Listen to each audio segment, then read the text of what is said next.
1956 को उत्तर प्रदेश के आगरा जिला में, आज भी जाओ ताजमहल देख लेना, उसी के पास में एक रामलीला मैदान है। उस रामलीला मैदान में डॉक्टर बाबा साहब अम्बेडकर ने 18 मार्च 1956 में रोते हुए कहा था कि हमें पढ़े लिखे लोगों ने धोखा दिया, अनपढ़ों से कोई शिकायत नहीं। मगर उसी सभा में डॉक्टर बाबा साहब अम्बेडकर ने ये नौजवानों से अपील किया था, उम्मीद जताया था।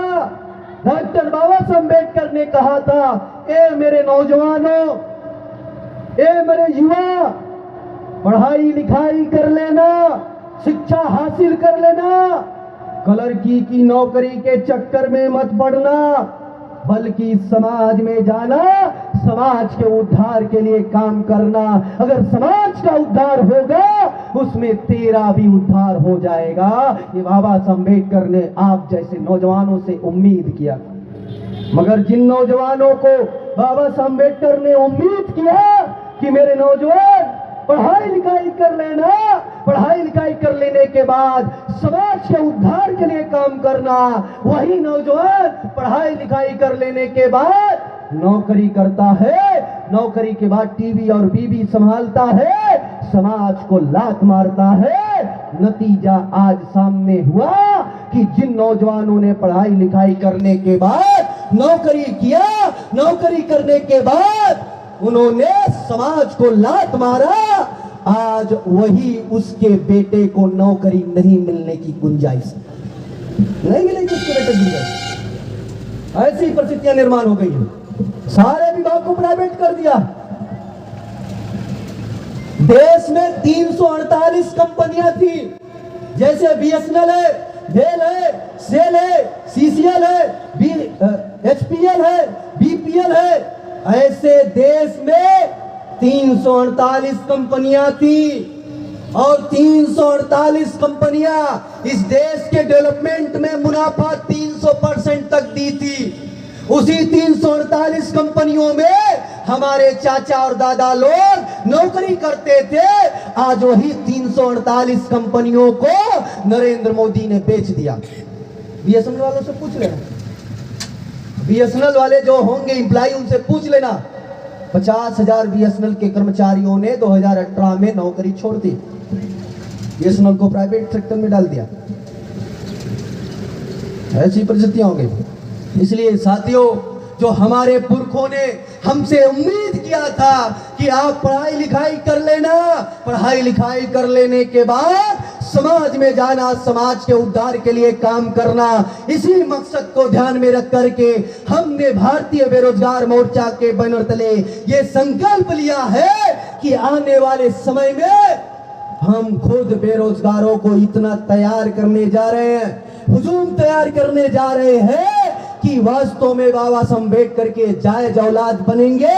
और आने वाले 10 साल के अंदर, ये आने वाले 10 साल के अंदर जो बाबा साहब अम्बेडकर ने आपसे अपील किया था कि पढ़ाई लिखाई कर लेना, क्लर्की की नौकरी और सफाई कर्मचारी की नौकरी करने के बजाय समाज के उद्धार के लिए काम करना, तो हम आपसे अपील करना चाहते हैं कि अगर आप आने वाली पीढ़ी को, अगर आप आने वाले अपनी पीढ़ी को, यहाँ पर बैठा हुआ कर्मचारी आने वाला अपने पीढ़ी को बचाना चाहते हो, अपने जीते जी उसका उद्धार देखना चाहते हो, तो समाज में मात्र 10 साल कीमत लगा दो। समाज में मात्र अपने जिंदगी का 10 साल लगा दो। अगर जिंदगी का अपने 10 साल समाज के लिए लगा दोगे, 11वें साल इस देश का हुक्मरान बन जाओगे।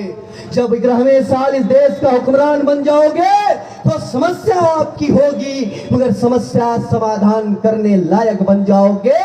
ये संकल्प आपको लेना होगा।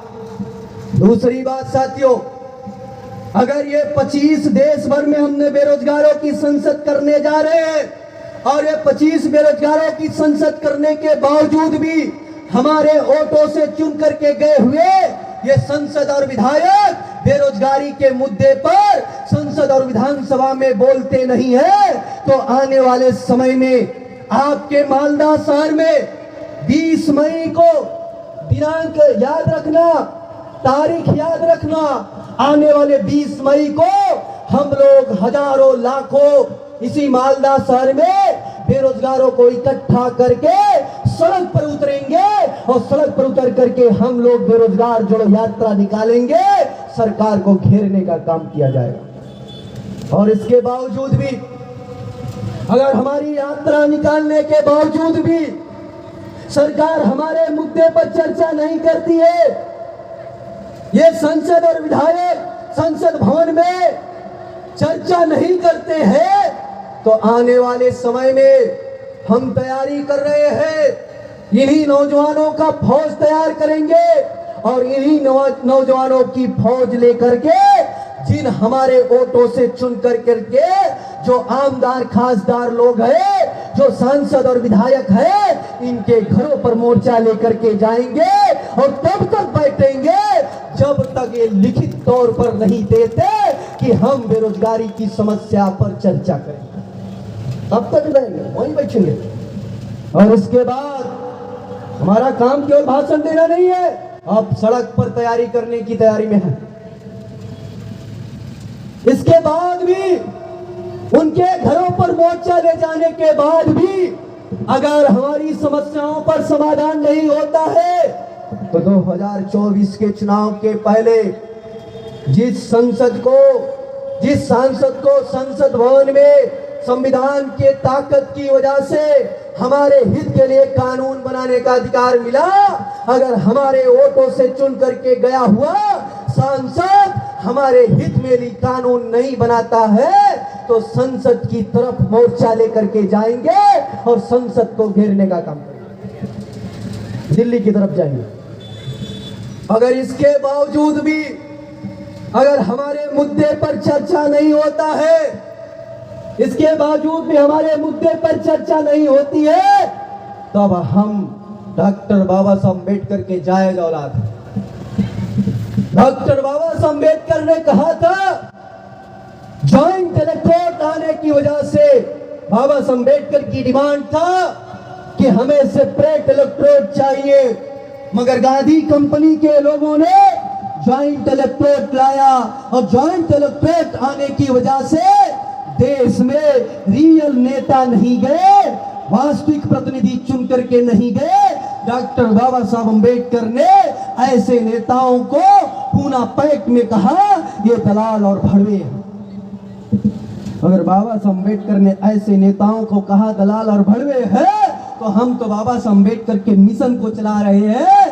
आने वाले समय में चौराहे पर अपने विधायकों संसदों को पुतला लगाएंगे और पुतला में दफ्ती लटकाएंगे और लिखेंगे ये लोग प्रतिनिधि विधायक संसद नहीं है, ये दलाल और भड़वा है। ये रोड मैप तैयार करके चल रहे हैं। इसलिए साथियों, आप सभी नौजवानों से अपील है कि यहां से जाने के बाद अगर बाबा साहब अम्बेडकर को वास्तव में मानते हो तो यहां से जाने के बाद आपको इस देश का हुक्मरान बनने वाला काम करना चाहिए। हुक्मरान बनने वाला काम क्या करना चाहिए? अपनी पढ़ाई करना चाहिए। पढ़ाई के बाद बचा हुआ समय समाज के लिए लगाना चाहिए। अगर समाज के लिए लगाओगे, अगर अपने जिंदगी का 10 साल इस संगठन समाज के लिए दे देते तो आने वाले समय में इस देश का हुक्मरान बन जाओगे, समस्या समाधान करने लायक हो जाओगे। ये सभा करने की जरूरत नहीं पड़ेगी, संसद में खुद कानून बनाओगे और उस कानून पर अपने समाज का हित होगा। ये काम आप लोग करोगे, ऐसा आशा और विश्वास करते हैं। बंगाल के साथियों को और मालदा के साथियों को धन्यवाद देते हैं और उनसे आशा है और विश्वास भी है कि आप सभी लोग आने वाली 20 मई को जो बेरोजगार जोड़ो यात्रा निकाली जाएगी उसकी तैयारी आज से ही करना शुरू करना है।